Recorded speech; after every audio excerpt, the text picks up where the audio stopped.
Sir आपने ionic radius की short trick बताई थी, उसके बाद 5 एग्जाम्पल किए थे बस। ओके ठीक है। Now for D block.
देखिए एटॉमिक रेडियाई के लिए दो फैक्टर्स हैं, screening effect, ineffective nuclear charge. ये हमने ऑलरेडी डिस्कस किया था, याद आ रहा है आपको?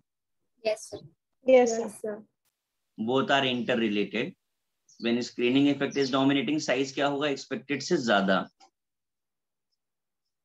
और अगर ENC डोमिनेट किया तो साइज एक्सपेक्टेड से क्या हो जाएगा? कम। ठीक है। अभी यहाँ पर हम क्या नोटिस करते हैं कि when we go from scandium to chromium, atomic radii की बात कर रहे हैं, तो मैं आपको पहले रिजल्ट्स बता रहा हूँ, फिर आपको एक्सप्लेनेशन बताता हूँ। तो साइज जो है वो डिक्रीज होता है। From copper to zinc size increase होता है, और from chromium to copper size almost same रहता है।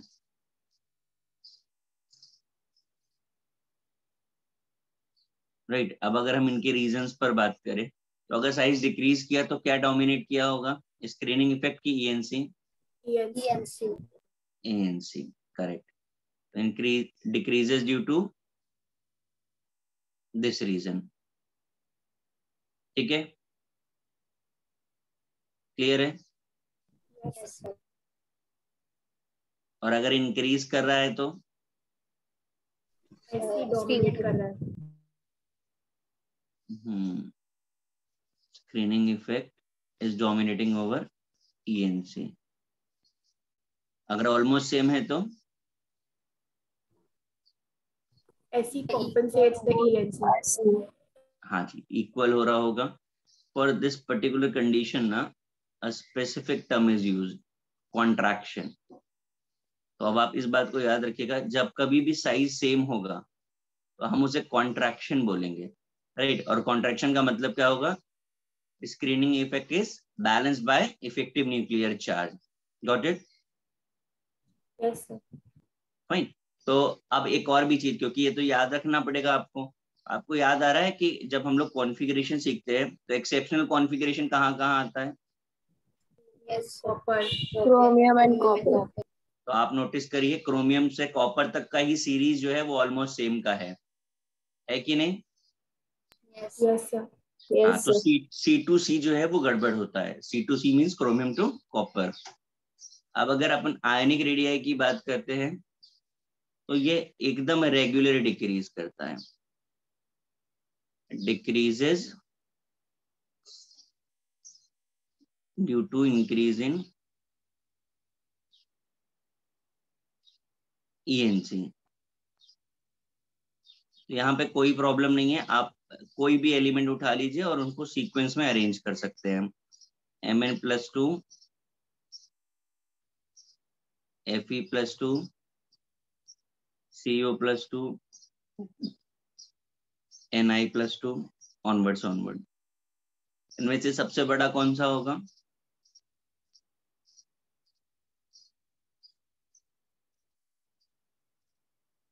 बोलिए, सबसे बड़ा कौन सा होगा? डिक्रीज हो रहा है तो Mn+2। ये ऑर्डर हो जाएगा, आप ऑनवर्ड्स लगा लीजिए। समझा? Yes sir। Yes sir. ठीक है, करिए इसे कॉपी पहले।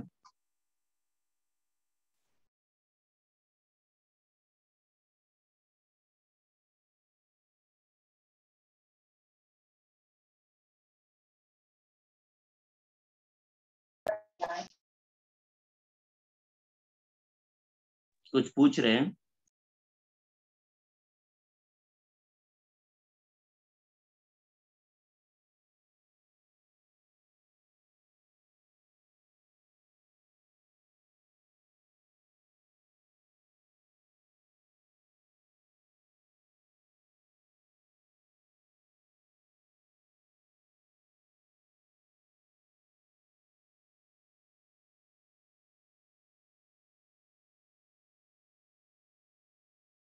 सर आपको mn ग्रेटर है वो पता कैसे चला, मतलब क्या किया आपने? नहीं, मैंने बोला रेगुलर डिक्रीज होता है, this is arrangement of periodic table. सबसे पहले स्कैंडियम प्लेस्ड है आपके पास, अगर पीरियोडिक टेबल तो आप रेफर करके देखो, SCTI VCR MN FECO NI, तो अक्रॉस द पीरियड डिक्रीज ही करता है, तो डिक्रीज करता है यानी पहला वाला सबसे बड़ा हो गया। Okay sir. आप रेफर करो पीरियोडिक टेबल, अगर आपको नहीं याद आ रहा है पोजीशन, तो विदाउट पोजीशन तो नहीं होगा ये।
Done sir.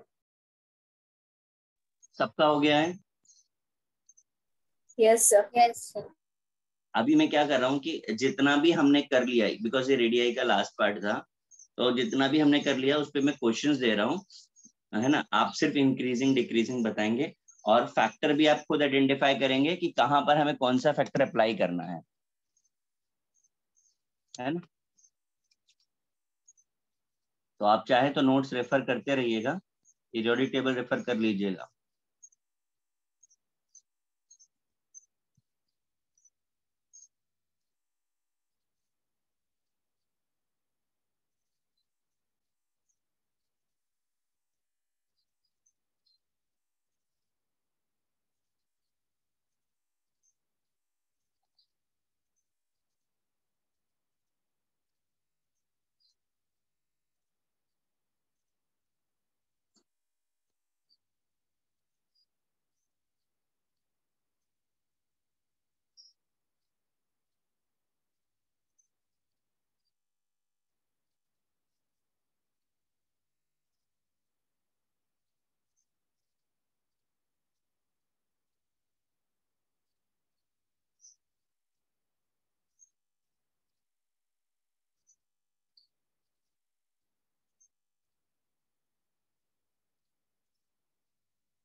मैं आप लोग पहले कॉपी कर लीजिएगा क्वेश्चंस।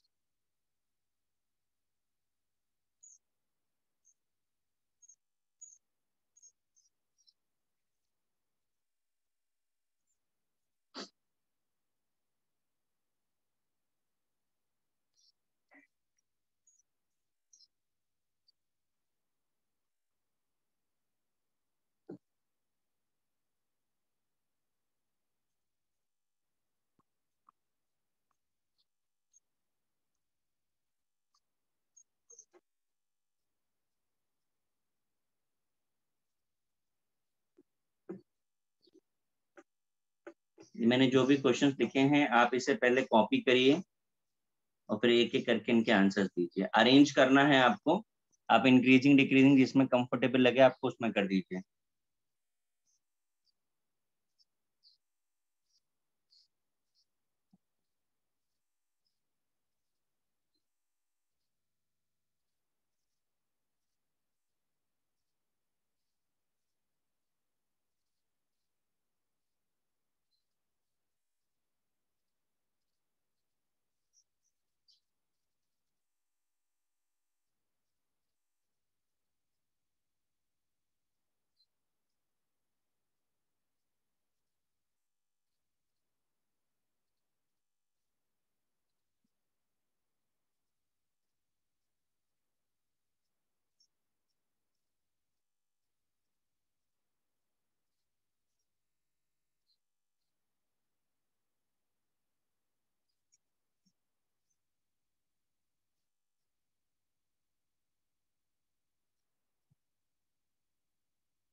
इतने ही क्वेश्चन दे रहे हैं, आप कॉपी करिए और फटाफट से आंसर देना स्टार्ट करिए, चैट बॉक्स में भेजिए।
Excuse me, sir.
आंसर्स भेजिएगा। क्या कर रहे हैं आप लोग?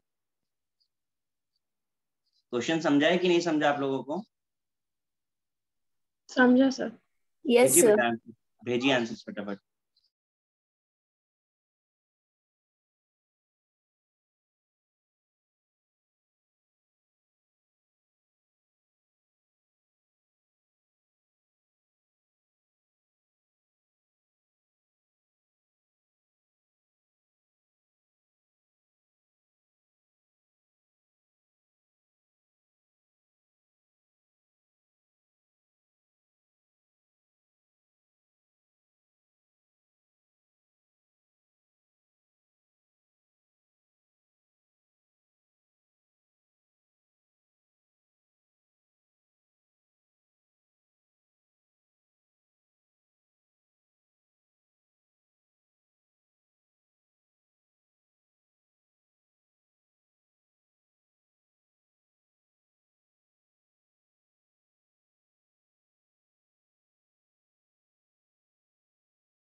Sir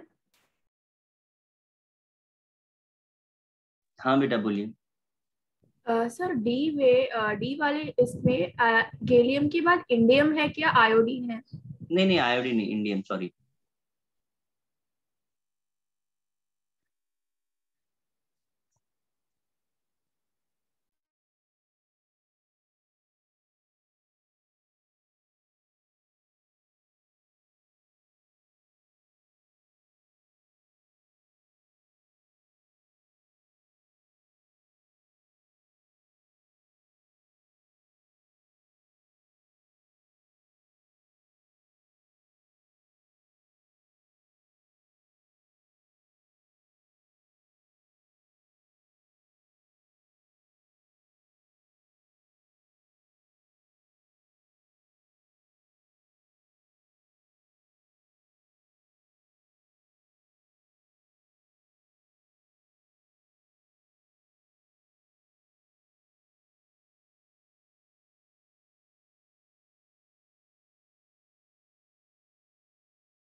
sir, done.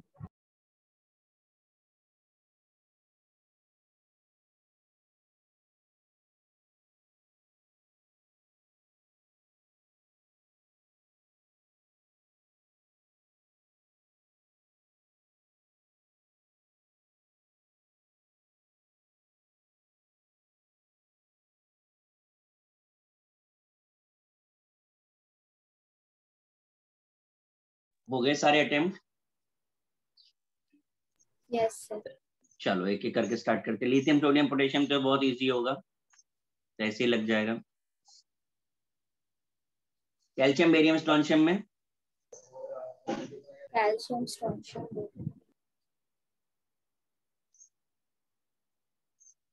सही है। बोरॉन एल्युमिनियम गैलियम में बोरॉन एल्यूमिनियम गैलियम। ऐसा बनेगा। Yes sir. Yes sir. Aluminium gallium indium में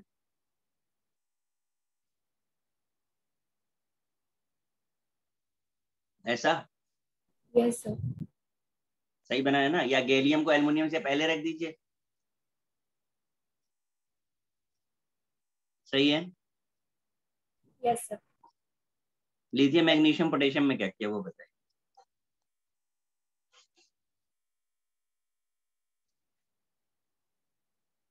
सर पहले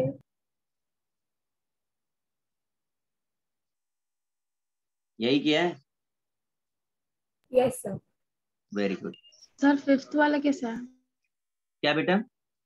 सर फिफ्थ वाला कैसे सॉल्व किया? फिफ्थ वाले में तो डाउन द ग्रुप इंक्रीज होता है, क्या फर्क पड़ता है वो आयनिक हो चाहे एटॉमिक हो। Okay chlorine sir. Chlorine iodine, ठीक है ना? Yes sir. चलिए इसमें बताइए सबसे बड़ा कौन सा है? सोडियम, Na+, फिर Be2+. B2+ की लिथियम। सर लिथियम आएगा। लिथियम और बेरिलियम में तो लिथियम ही बड़ा है ना। ये हो गया, ठीक सर है ना? आपने कैसे सॉल्व किया फिर जी वाला? Sir, क्या 6th बेटा? वाला नहीं sir. आपने जी वाला कैसे सॉल्व किया? ये जी वाला देखो, हाँ सोडियम तो ये सबसे बड़ा होगा लिथियम हाँ सोडियम बेरिलियम में।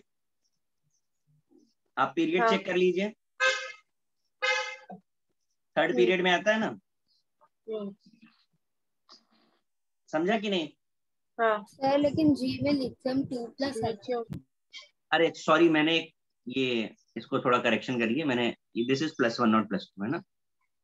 हाँ अभी आप बोलिए। इसका प्लेसमेंट ऐसा है, देखो मैं करके देता हूँ। आपके पास पीरियोडिक टेबल है तो रेफर भी कर सकते हो। ये ऐसा है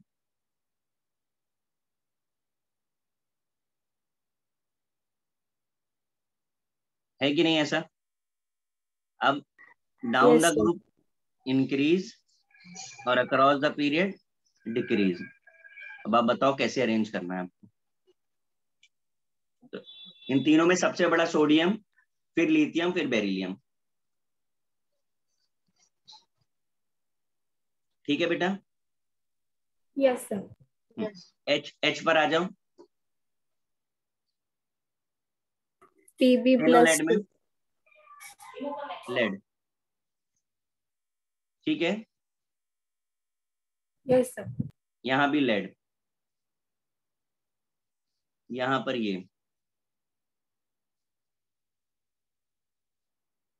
कोबाल्ट निकेल आयन में ऑर्डर ये होगा, बट इन दोनों में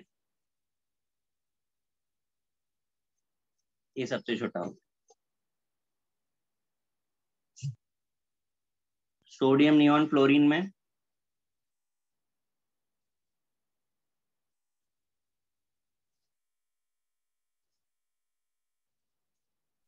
बोलिए। सर आई वाला कैसे आया? एच और आई? Sir, सर के वाले में Fe2+ का ज्यादा होना चाहिए ना किसका ज्यादा?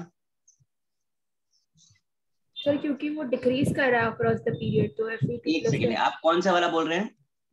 के सर। जे वाला, के। के वाला, ठीक है। हाँ। आप बताइए अच्छा right right right, my order is wrong, one sec. पहले तो एलिमेंट्स ही अरेंज नहीं है पीरियोडिक टेबल के ऑर्डर में, उनको अरेंज करना पड़ेगा। सबसे पहले हमारा Fe आता है, फिर कोबाल्ट और निकेल, ये तो अरेंजमेंट है हमारा। अब इनमें आयनिक फॉर्म है। ठीक, अगर हम इन तीन को केवल अरेंज करें तो इनमें सबसे बड़ा कौन सा है? Fe, फिर कोबाल्ट, फिर निकल। अब Fe3 और Fe+2 में बड़ा कौन है? तो Fe+2, ये हो गया।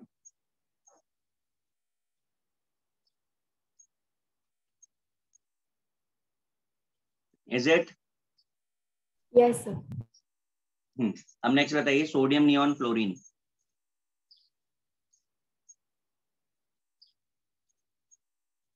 सर क्या होगा? नियॉन सबसे बड़ा होगा, फिर सोडियम होगा, फिर फ्लोरीन। ऐसा होना चाहिए, ठीक है ना? Yes sir. इसे ऐसे लिख सकते हैं, yes sir. Approximate. Copper zinc manganese को पहले हमें अरेंज करना पड़ेगा। Mn+2, फिर Cu+2, फिर Zn+2। अब बताइए क्या ऑर्डर होगा? ऐसा कर दे, यस सर। यहाँ पर आर्सेनिक, एंटीमनी, बिस्मथ में ऐसा, ठीक है? हाँ सर। सबका मैच किया कि नहीं किया? अच्छा, और हैं भी तो, Sb+5 और Bi+3, तो यही होगा। Tin, lead, Pb+2। अब बताइए कितने गड़बड़ किए?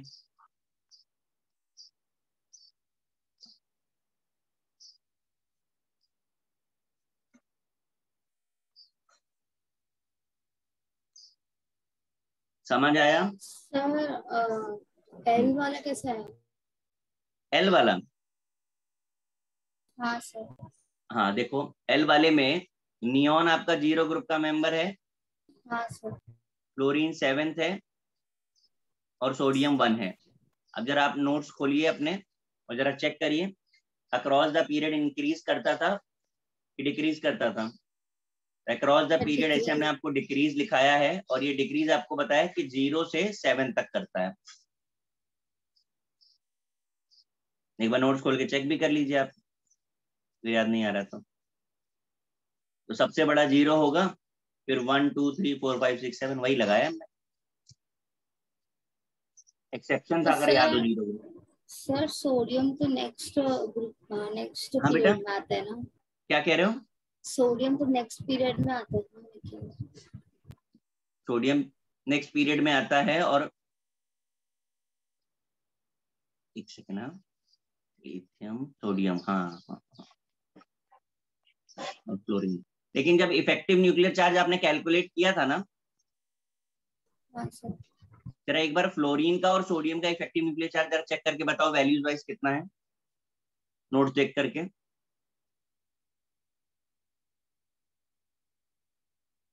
फ्लोरीन वाला देखो अक्रॉस द पीरियड में किया था, और सोडियम डाउन द ग्रुप में। ENC चेक करो कितना है।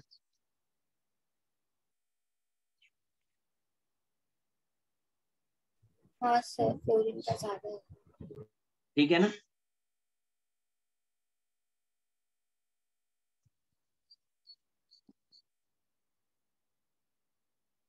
जिनका आंसर मैच नहीं किया वो लोग करा दीजिए।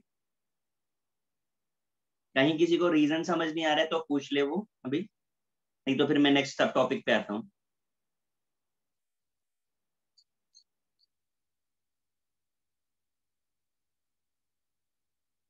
सर आपने के वाले में हाँ, आपने तो पहले लिखाया था कि वो ऑलमोस्ट सेम होता है कोबाल्ट निकल। एक सेकंड, आप फिर कंफ्यूज हो रहे हो। क्वेश्चन पूछने के पीछे मेरा रीजन भी वही था, लॉजिक भी वही था कि एटॉमिक रेडियाई सेम होता है, आयनिक रेडियाई सेम नहीं होता। चेक करो नोट्स में।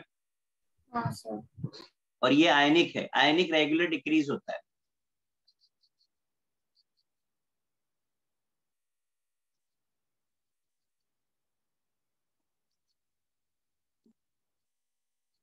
तो सर जब मतलब एटॉमिक रेडियस पूछेंगे तो हमें इक्वल ऑलमोस्ट इक्वल लिखना है। हाँ, आप देखो और मैंने एम वाला जो है, जो क्वेश्चन नंबर एम है वो देखिए, हाँ वहां पे सर। एटम है सारे के सारे, चार्ज तो नहीं है। जब चार्जेस होगा तो वो आयनिक हो जाएगा, जब चार्जेस नहीं होंगे तो एटॉमिक हो जाएगा। हाँ सर, समझो।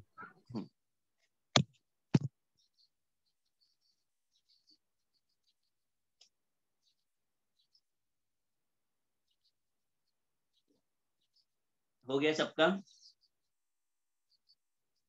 Yes sir. चेंज करूं पेज?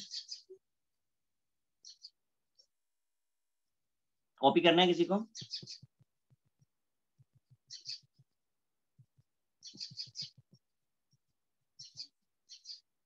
चलिए, इंडेक्स के हिसाब से हम नेक्स्ट सब टॉपिक पर आ रहे हैं।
एक मिनट रुकिएगा, कुछ डिवाइस प्रॉब्लम कर रही है ना, मैं रिकनेक्ट करता हूँ।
Ionization energy, ionization enthalpy, ionization potential. minimum amount of energy required to remove an electron from isolated gaseous atom। किसी एटम से इलेक्ट्रॉन को रिमूव करने के लिए जो एनर्जी चाहिए that is called ionisation energy, ionization enthalpy और आयोनाइजेशन पोटेंशियल। डेफिनेशन समझ में आ रही है आपको? Yes sir.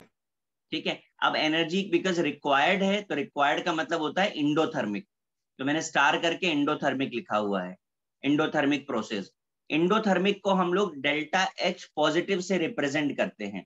अगर कभी भी प्रोसेस एंडोथर्मिक होगा तो हम हमेशा कहेंगे कि डेल्टा एच पॉजिटिव है, अगर एक्सोथर्मिक होगा तो नेगेटिव बोलेंगे, वो आगे आएगा नेक्स्ट पे। नेक्स्ट स्टेटमेंट जो हमने लिखा है, successive removal of electron is difficult due to increase in ENC। अगर आप इलेक्ट्रॉन बार बार निकालते जाओगे तो डिफिकल्टी बढ़ती जाएगी। क्यों बढ़ती जाएगी? क्योंकि न्यूक्लियर चार्ज बढ़ता जाएगा। दैट मीन्स व्हाट, IE1 से ज्यादा IE2 होगा, IE2 से ज्यादा IE3 होगा। समझ में आ रही बात? Yes sir. 3 से ज्यादा 4 हो जाएगा, 4 से ज्यादा 5 हो जाएगा। इस चीज को एक्सप्लेन करने के लिए मैंने एग्जाम्पल लिखा है, ठीक है, सोडियम का। आप देख पा रहे हैं Na से हमने एक इलेक्ट्रॉन निकाला और Na+ बन गया। This energy involve is called first ionization energy, IE1। फिर हमने Na+ से एक और इलेक्ट्रॉन निकाला, इट बिकम Na+2, IE2। अब मैं आपसे सिर्फ इतना सा पूछ रहा हूँ, ऑफिशियल एग्जाम का क्वेश्चन है ये, कंपेयर IE1 एंड IE2। आपके पास 4 ऑप्शन है, आप बताइए इनमें से कौन सा रिलेशन करेक्ट होगा और क्यों for this example? First one. बोलिए, पहले आंसर दीजिए फिर कॉपी करिएगा।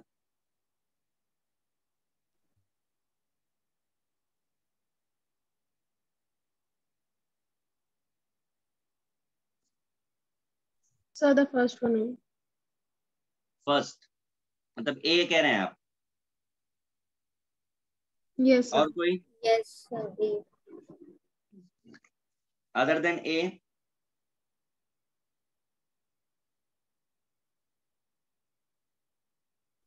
सर ए और सी। ए तो सी होगा। ए नहीं तो सी होगा। और कोई?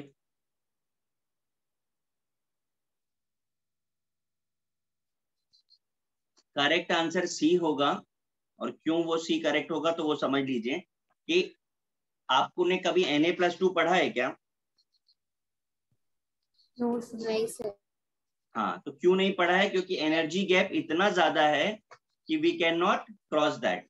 तो इसका मतलब ionization energy 2 is much more greater than 1, बहुत ज्यादा है। Is it clear? Yes sir. अब आप कॉपी करिए।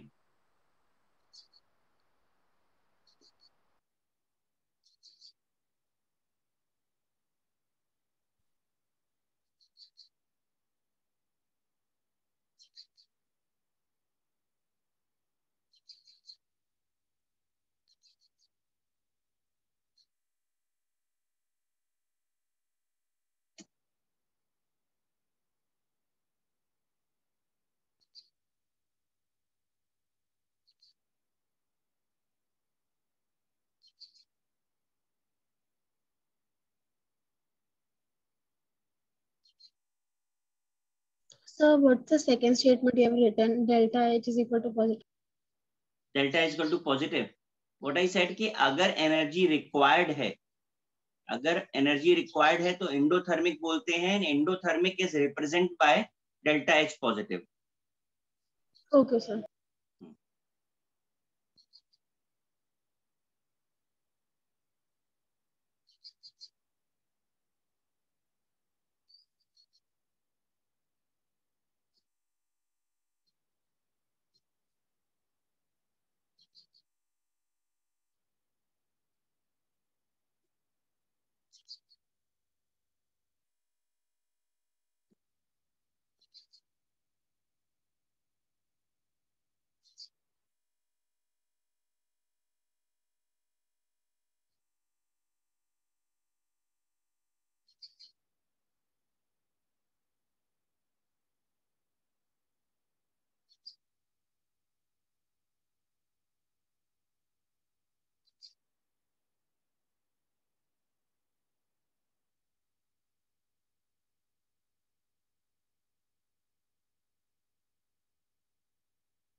Sir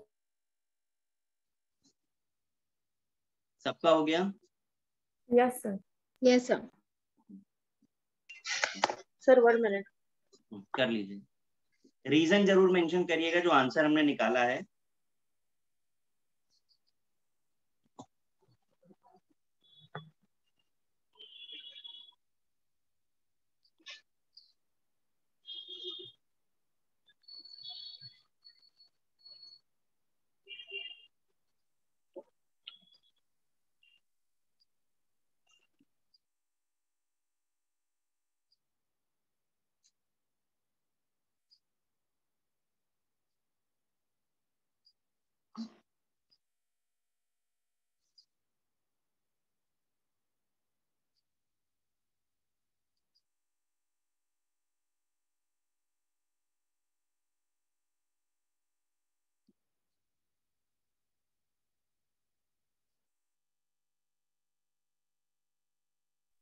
done.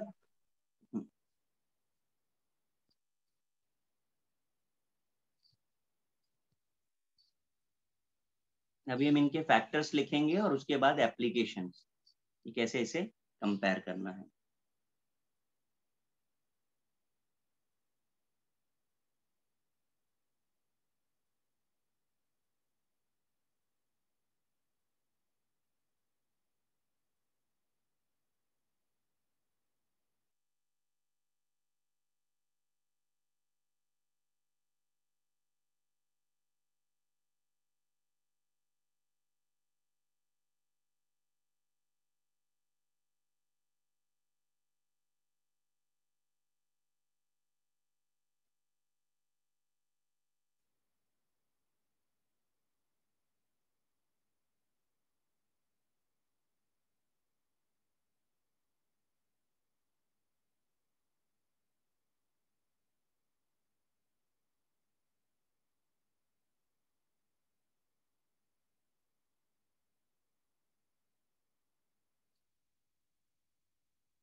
देखिए जरा factors. Inversely proportional to size, inversely proportional to screening effect, directly proportional to ENC, directly proportional to penetration effect, also affected by stable configuration, full filled, half filled। करिए copy.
Copy हो गया ये?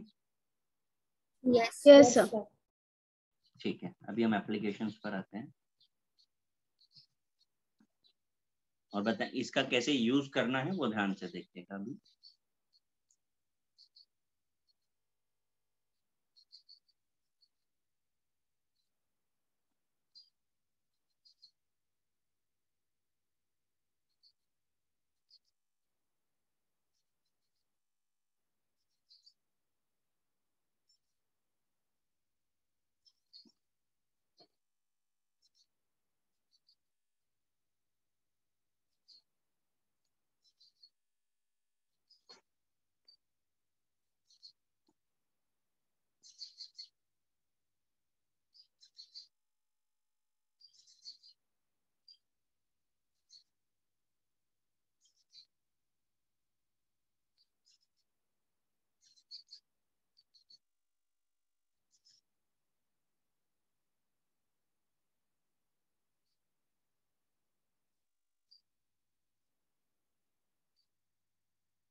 देखिए जरा, कुछ चीजें मैं पूछ रहा हूँ, ध्यान से देख के बताइएगा।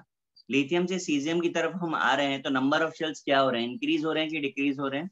इंक्रीज। इंक्रीज हो रहे हैं। तो अगर सेल्स इंक्रीज हो रहे हैं तो स्क्रीनिंग इफेक्ट क्या हो रहा होगा? इंक्रीज होगा। इंक्रीज हो रहा है। द नेक्स्ट क्वेश्चन कि अगर हम अट्रैक्शन की बात करें वैलेंस इलेक्ट्रॉन का टुवर्ड्स न्यूक्लियस, तो ज्यादा स्ट्रांगली अट्रैक्शन लिथियम में होगा या सीजियम में होगा? लिथियम। लिथियम। लिथियम में। तो इलेक्ट्रॉन का रिमूवल कहाँ से डिफिकल्ट होगा, लिथियम से या सीजियम से? लिथियम। आंसर है लिथियम से। हाँ जी, बिल्कुल सही है। आयनाइजेशन एनर्जी इसलिए डिक्रीज करती है, decreases due to increase in, आप साइज बोलिए, आप स्क्रीनिंग इफेक्ट बोलिए। ठीक है, तो जैसे जैसे आप नीचे आते हैं साइज बढ़ता जाता है, अट्रैक्शन कम हो जाता है और इलेक्ट्रॉन का रिमूवल इजी हो जाता है। तो ऊपर वाले से सबसे डिफिकल्ट है और नीचे वाले से सबसे इजी है। Is it clear? Yes sir. कर लीजिए कॉपी से।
Sir done. हो गया? Yes sir. Yes sir. ठीक है, अभी इसके बाद जो बताने जा रहे हैं वो बहुत इंपॉर्टेंट है, ध्यान से देखिएगा, कॉम्प्लिकेटेड भी है। ठीक है?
मैं एक बार लिख लूं, फिर कॉपी करिएगा, नहीं तो गड़बड़ हो जाएगा।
देखिए जरा, ऐसा उल्टा सीधा जिगजैग टाइप मैंने क्यों बनाया है वो मैं आपको बता दूंगा, क्योंकि मुझे लिखने के लिए जगह नहीं मिलेगी।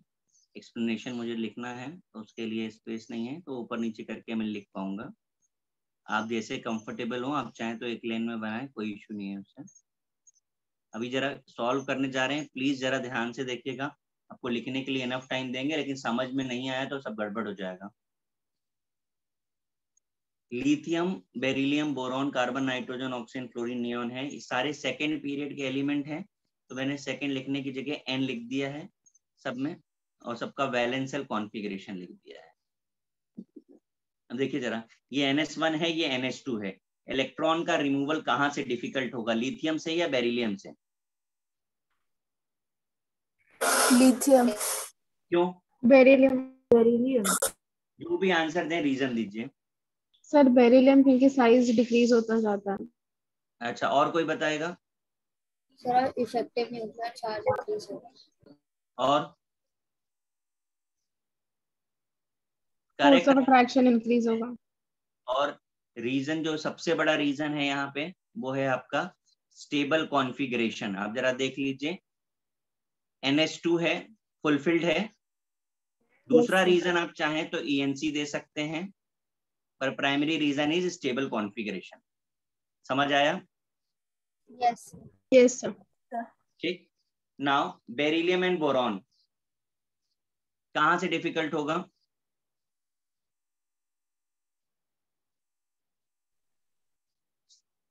बोलिए। बेरिलियम। Sir beryllium. क्यों? Sir stable configuration. स्टेबल और कॉन्फ़िगरेशन। आंसर ठीक है, पर एक्सप्लेनेशन और क्या होगा? सर इफेक्टिव न्यूक्लियर चार्ज भी उसमें ज्यादा होगा ना? नहीं बेटा, इफेक्टिव नहीं न्यूक्लियर सर। चार्ज तो बोरॉन का ज्यादा होगा। दूसरा रीजन है सर पेनिट्रेशन कंप्लीटली। इफेक्ट। अब मैं आपको इसके बारे में पहले बता दूं कि ये क्या होता है। और स्टेबल कॉन्फ़िगरेशन है, बाकी जो आपने बोला वो सही है, but primary reason is penetration. Penetration का मतलब होता है इनवर्ड, अंदर की तरफ मूवमेंट जो आता है उसे हम पेनिट्रेशन बोलते हैं। तो S न्यूक्लियस के सबसे पास होता है, देन P होता है, देन D होता है, और फिर F होता है। तो सबसे ज्यादा डिफिकल्ट कहाँ से होगा? S से, उसके बाद P से, फिर D से, फिर F से। तो आप देखिए यहाँ पर आप बोरॉन में P से निकालने वाले हो और बेरिलियम में S से निकालने वाले हो, तो डिफिकल्ट ज्यादा कहाँ से है? एस। Yes sir.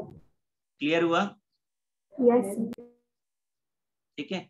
अब आते हैं बोरॉन और कार्बन पे, कहाँ से डिफिकल्ट होगा? Sir carbon. क्यों? सर स्टेबल कॉन्फ़िगरेशन है, साइज भी नहीं बेटा, डिक्रीज स्टेबल होता कहाँ है कॉन्फ़िगरेशन? Sir yes. है। यस। हाँ, तो ज्यादा डिफिकल्ट कार्बन से है। रीजन आपको देना है तो इफेक्टिव न्यूक्लियर चार्ज देंगे, बट इसे समझेंगे कैसे कि यहाँ पे ये एप्लीकेबल है। तो आप देखिए, बोरॉन इजीली एक इलेक्ट्रॉन लूज करके बिकम स्टेबल, दिख रहा है आपको? हाँ सर। Yes sir. बोरॉन इजीली एक इलेक्ट्रॉन को लूज करेगा और स्टेबल हो जाएगा, बिकम NH2। क्लियर है? Yes sir. अब कार्बन और नाइट्रोजन में बताइए। Nitrogen nitrogen half reason? Filled, half filled. बिल्कुल सही है, नाइट्रोजन होगा, और एक्सप्लेनेशन भी आपका बिल्कुल ठीक है।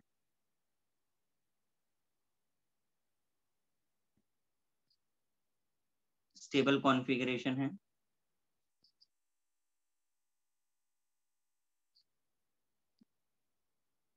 नेक्स्ट आते हैं नाइट्रोजन और ऑक्सीजन में। ऑक्सीजन। हाँ जी, ऑक्सीजन। नहीं बेटा, सर नाइट्रोजन। नाइट्रोजन है, और विद द सेम रीजन।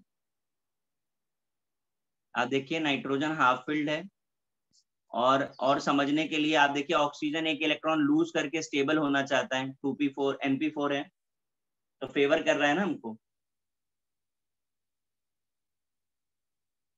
समझा? Yes sir. ऑक्सीजन और फ्लोरीन में फ्लोरीन का रीजन? इफेक्टिव न्यूक्लियर चार्ज ज्यादा है। हाँ, ऑक्सीजन आसानी से एक इलेक्ट्रॉन लूज कर देता है, जबकि फ्लोरीन का ENC बहुत ज्यादा हो जाएगा क्योंकि इलेक्ट्रॉन ज्यादा है। नेक्स्ट, फ्लोरीन और नियॉन में नियॉन। नियॉन। सबसे ज्यादा, क्योंकि वो तो हाईली स्टेबल है।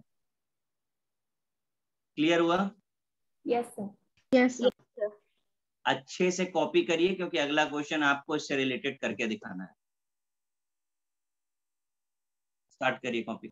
सर हाँ, सर ऑक्सीजन का आपने रीजन दिया कि स्टेबल, ये स्टेबल कॉन्फ़िगरेशन होगा, तो मतलब नहीं नहीं सॉरी, ऑक्सीजन और फ्लोरीन का आपने रीजन दिया ना कि ऑक्सीजन और फ्लोरीन का मैंने रीजन ENC दिया है।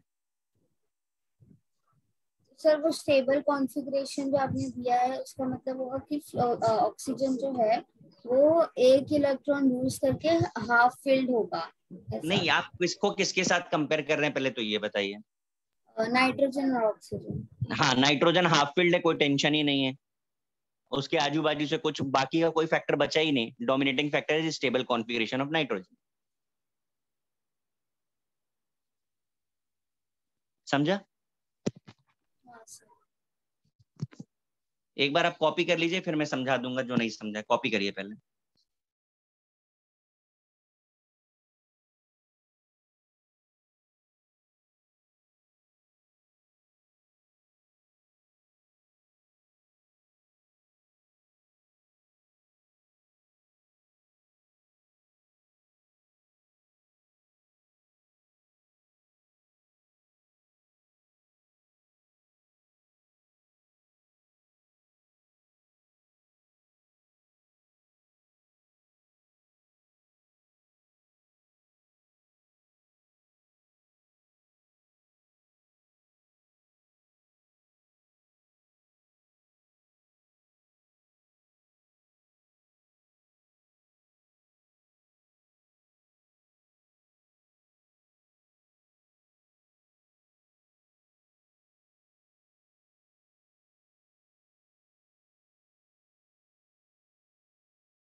सर हो गया।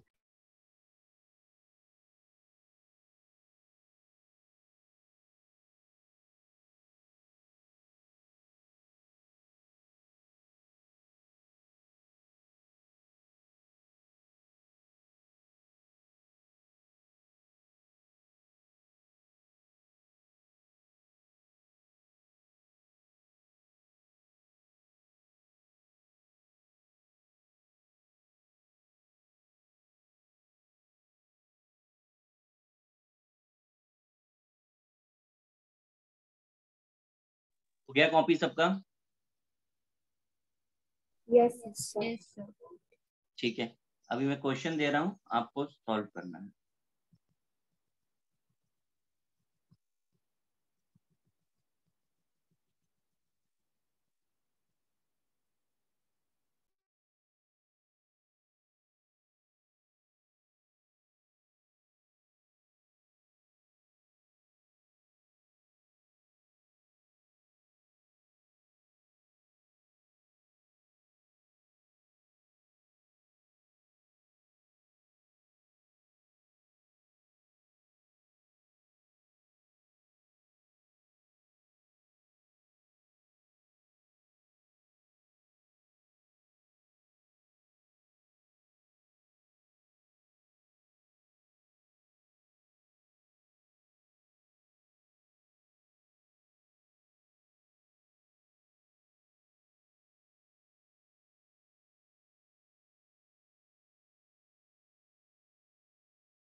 देखिए बहुत ध्यान से करिएगा।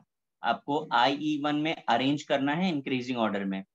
तो write the element in a proper way, then write the configuration and start solve.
Done sir.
सबका हो गया है?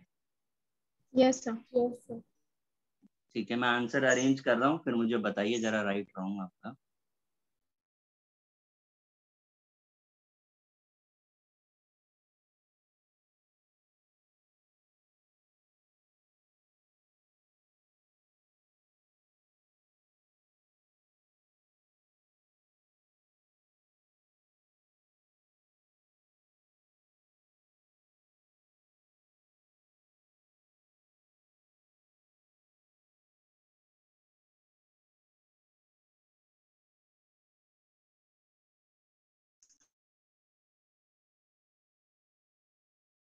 चेक करके बताइए कितने लोगों का सही है। सर आर्गन कम होगा ना, because it increases down the किसका कम होगा?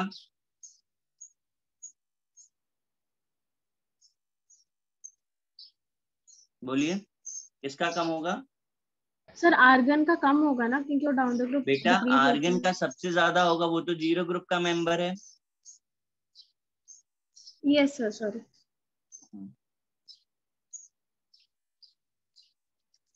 अच्छा सच सच बताइए कितने लोगों का राइट हुआ है? Raise your hand guys, raise your hands.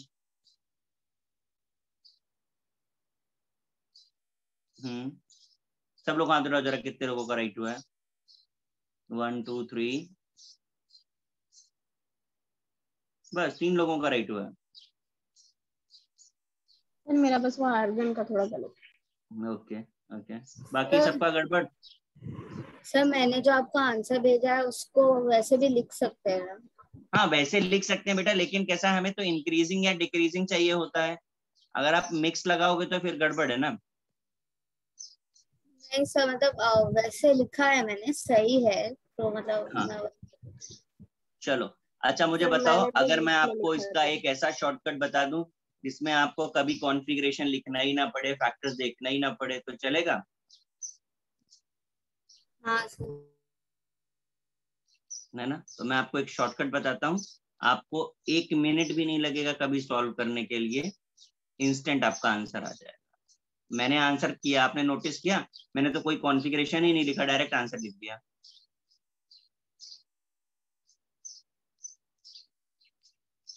ये शॉर्टकट लिख रहे हैं हम फॉर I1। स्क्रीन को क्या हो रहा बार बार?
देखिए मैंने लिखा है शॉर्टकट, फर्स्ट आयनाइजेशन एनर्जी, ये पूरा पी एस और पी ब्लॉक के लिए है, ध्यान रखिएगा, for S and P only.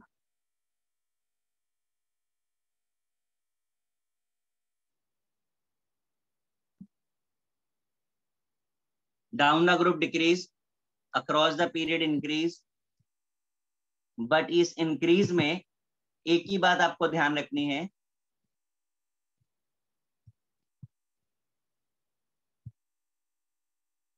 there is an interchange between second and third group and fifth and sixth group। आपको दिख रहा है? Yes, across the period increase करना है, बट सेकेंड और थर्ड ग्रुप की पोजीशन को इंटरचेंज कर दो, फिफ्थ और सिक्स ग्रुप की पोजीशन को इंटरचेंज कर दो, आपको आंसर मिल जाएगा। आपने दो क्वेश्चन किए, एक वो जो मैंने बहुत लंबे प्रोसेस से किया था, दूसरा ये जो आपको दिया था। आप दोनों पे शॉर्टकट लगा करके चेक कर लीजिए जरा फटाफट से।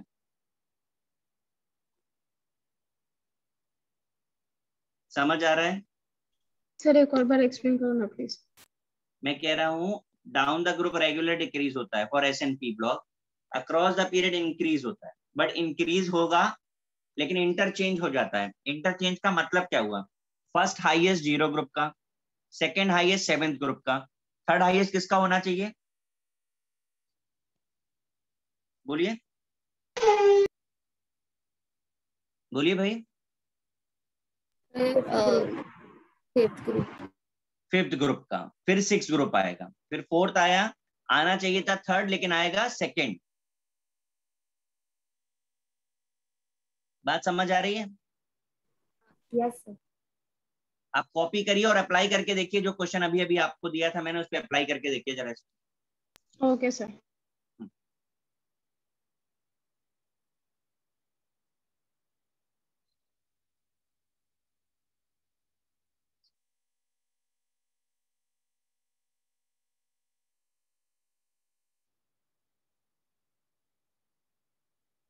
यस सर आ रहा है।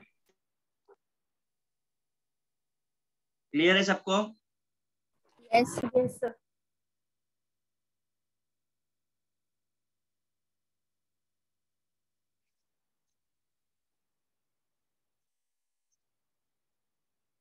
अभी हमने फर्स्ट आयनाइजेशन एनर्जी सीखा है।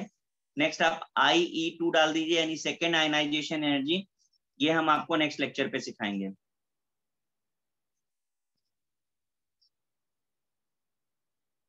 क्लियर है ये? Yes yes sir. ठीक है, तो चलिए बाकी का नेक्स्ट लेक्चर पे करते हैं। इसको हेडिंग डाल के रखिएगा। Okay sir. ओके गाइस, चलिए bye, goodbye. Bye sir, thank you bye sir. Sir, thank you sir. Bye बेटा।